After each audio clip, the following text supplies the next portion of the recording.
पश्चिम बंगाल चुनाव में कांग्रेस एड़ी चोटी का जोर लगा रही है, लेकिन कुछ हासिल नहीं होने वाला क्योंकि राहुल गांधी अब फ्लॉप नेता साबित हो रहे हैं। ये हम नहीं बल्कि बीबीसी की एक रिपोर्ट कह रही है, जिसे पढ़ने पर साफ पता चल रहा है कि कांग्रेस मुंह के बल गिर रही है और वो भी राहुल की वजह से। पश्चिम बंगाल के हुगली जिले के श्रीरामपुर विधानसभा क्षेत्र में कांग्रेस के लोकसभा नेता प्रतिपक्ष राहुल गांधी की चुनावी सभा होनी थी, लेकिन जो नजारा देखने को मिला वो कांग्रेस के लिए शर्मिंदगी भरा और राहुल के महानायक वाले दावों की पोल खोलने वाला था। बीबीसी की रिपोर्ट में साफ लिखा है कि श्रीरामपुर में राहुल के आने की खबर से ज्यादातर स्थानीय लोग अनजान थे। कांग्रेस के झंडे, पोस्टर और बैनर इतने कम थे कि टीएमसी और बीजेपी की तुलना में ना के बराबर नजर आए। यह हाल तब है जब इस सीट से खुद पश्चिम बंगाल कांग्रेस के अध्यक्ष शुभांकर सरकार उम्मीदवार है। बीबीसी की रिपोर्ट के मुताबिक मैदान में भीड़ जुटाने में कांग्रेस बुरी तरीके से नाकाम साबित रही।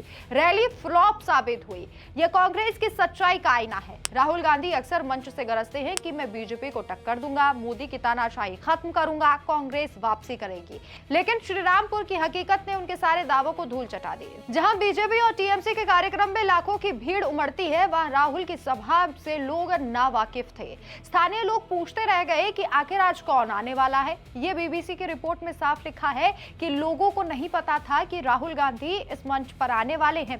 श्रीरामपुर सीट की अगर बात की जाए तो यहां पर कांग्रेस आखिरी बार 1996 में जीती थी। 1996 के बाद से इस सीट पर तृणमूल कांग्रेस का कब्जा है। हालांकि 2001 और 2011 के विधानसभा चुनाव में टीएमसी और कांग्रेस गठबंधन में था और ये सीट टीएमसी के हिस्से में आई थी। ये बेइज्जती सिर्फ राहुल की नहीं बल्कि पूरी कांग्रेस की है। शुभांकर सरकार जैसे स्थानीय अध्यक्ष के बावजूद पार्टी का बेस इतना कमजोर है कि राहुल को सपोर्ट देने वाला भीड़ भी नहीं जुटा सका। ये घटना साबित करती है कि राहुल गांधी नालायक नेता भी साबित हो रहे हैं और कांग्रेस को लगातार डुबो रहे हैं। परिवारवादी राजनीति, घुटन भरी सोच और जमीन पर कटे हुए फैसले, यही कांग्रेस की कहानी है। राहुल दशकों से चौकीदार चोर हैं से लेकर मोदी अमीरों का नेता तक के नारे लगाते घूमते हैं, लेकिन अपनी पार्टी को जिला स्तर पर भी खड़ा नहीं कर पा रहे। श्रीरामपुर में उनकी रैली का हाल देखकर लगता है कि जनता अब इन खोखले दावों से तंग आ चुकी है। लोग विकास चाहते हैं, स्थिर सरकार चाहते हैं, ना कि परिवार के नाम पर वोट। पश्चिम बंगाल में बीजेपी की बढ़ती ताकत इसी का सबूत है।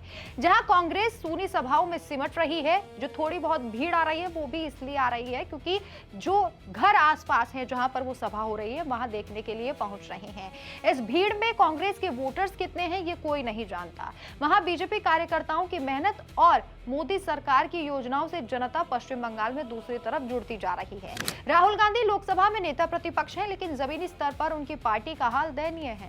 श्रीरामपुर जैसी सीट पर भी इतनी ज्यादा बेइज्जती हुई है, यह कांग्रेस के पतन का प्रतीक है। बीजेपी बार बार कहती है कि कांग्रेस परिवार की दुकान बनकर रह गई है, जहां योग्यता नहीं सिर्फ वंशवाद चलता है। श्रीरामपुर की रैली ने इसे और मजबूती से साबित कर दिया। राहुल अगर सच में बीजेपी को टक्कर देना चाहते हैं तो पहले अपनी पार्टी को बचाएं, लेकिन लगता है कि अब वक्त आ गया है जब जनता साफ तौर पर कह रही है कि राहुल अब काफी हो गया। पश्चिम बंगाल विधानसभा चुनावों में ये ट्रेंड साफ दिखाई दे रहा है। कांग्रेस जहां फ्लॉप रैलियों से जूझ रही है, वहीं बीजेपी मजबूत संगठन और विकास के एजेंडे के साथ काम कर रही है और आगे बढ़ रही है। श्रीरामपुर की सूनी सभा ने एक बार फिर से याद दिला दिया कि खोखले नारे और परिवारवाद से अब देश नहीं चलता। राहुल गांधी की बेइज्जती सिर्फ एक रैली से नहीं हुई बल्कि पूरी कांग्रेस की विचारधारा की ये हार साबित हो रही है। इस खबर पर आपकी क्या राय है, कमेंट करके जरूर बताएं। नमस्कार।